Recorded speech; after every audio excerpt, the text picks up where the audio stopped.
আমরা এত এ প্লাস করি, বাট এসএসসি পরীক্ষায় এ প্লাস পাওয়ার জন্য এমসিকিউর গুরুত্ব ঠিক কতটা এটা আমরা কখনো রিয়েলাইজ করতে পারি না। আজকে তোমাদের সাথে আমি কথা বলবো যে এসএসসিতে এ প্লাস নিশ্চিত করতে এমসিকিউ কতটা গুরুত্বপূর্ণ।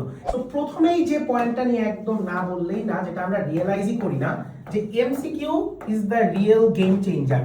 একটা পরীক্ষায় তোমার এমসিকিউ যদি ভালো হয় তোমার নাম্বার অটোমেটিক্যালি বেড়ে যাবে, and at the same time MCQ ভালো হওয়ার কারণে তোমার কনফিডেন্স বেড়ে যাবে এবং তোমার পরীক্ষা খুব ভালো হবে। সো ফার্স্ট কথা মাথায় রাখতে হবে যে এমসিকিউ হলো তোমার পরীক্ষার গেম চেঞ্জার, যেখানে তুমি একটা কোশ্চেন পারতেছো মানে 1 নাম্বার তুমি পেয়ে যাচ্ছ, তোমার ওখানে কোনো বাড়তি কাটাকাটি নেই, কোনো মাইনাস মার্কিং নেই, কিচ্ছু নাই। আমি কিন্তু এসএসসি পরীক্ষার কথা বলতেছি। এরপর 2 নাম্বার পয়েন্টটা আমাদের এ প্লাস স্ট্র্যাটেজি। এই এ প্লাস স্ট্র্যাটেজি মানে কি? আমাদের একটা পরীক্ষায়, আমি তো সিম্পলি তোমাকে যদি একটু বলি, যে ধরো তুমি একটা পরীক্ষায় 20-এর কম পাইছো 25-এ, আর এট দ্য সেম টাইম তুমি আরেকটা পরীক্ষায় 24 বা 25 পাইছো 25-এ। তুমি বলো তো কোন পরীক্ষায় তোমার অটোমেটিক্যালি এ প্লাস মিস যাওয়ার চান্স বেড়ে যাবে? তোমার কিন্তু এ প্লাস মিস যাওয়ার চান্স এইটাই অটোমেটিক্যালি বেড়ে যাবে।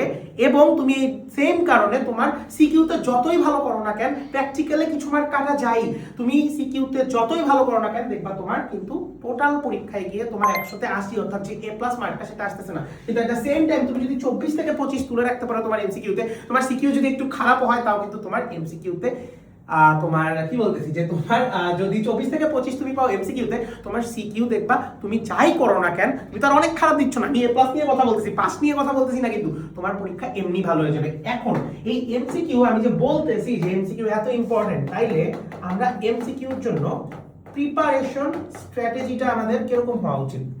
প্রিপারেশন স্ট্র্যাটেজিটা আমাদের ঠিক কিরকম হওয়া উচিত? তাইলে একটু বোঝার চেষ্টা করি যে এমসিকিউ নিয়ে যেহেতু এত কথা বলতেছি, তাইলে এমসিকিউ প্রিপারেশন স্ট্র্যাটেজি নিয়ে আমি কয়েকটা পয়েন্টে তোমাদের সাথে কথা বলবো।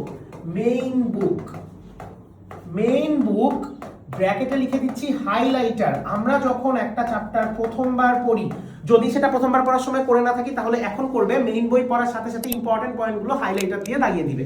এরপর তুমি কি করবা, যে টেস্ট পেপার অর্থাৎ প্রিভিয়াস কোশ্চেন অ্যানালাইসিস করবা অ্যাট লিস্ট লাস্ট 5 ইয়ার্স, যে লাস্ট 5 ইয়ার্সে কি কি প্রশ্ন আসছে, কোন টপিক থেকে প্রশ্ন আসছে, এবং কিভাবে ওই প্রশ্নগুলো বারবার ঘুরে ফিরে, যে টাইপ একই আছে, জাস্ট কোশ্চেনগুলো চেঞ্জ হয়ে যাচ্ছে। এবং সব শেষ পয়েন্ট তোমাদের যেটা হলো যে মডেল টেস্ট।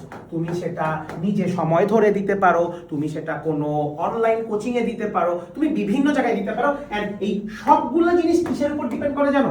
এই সবগুলা জিনিস ডিপেন্ড করে হলো তোমার টাইম ম্যানেজমেন্টের উপরে।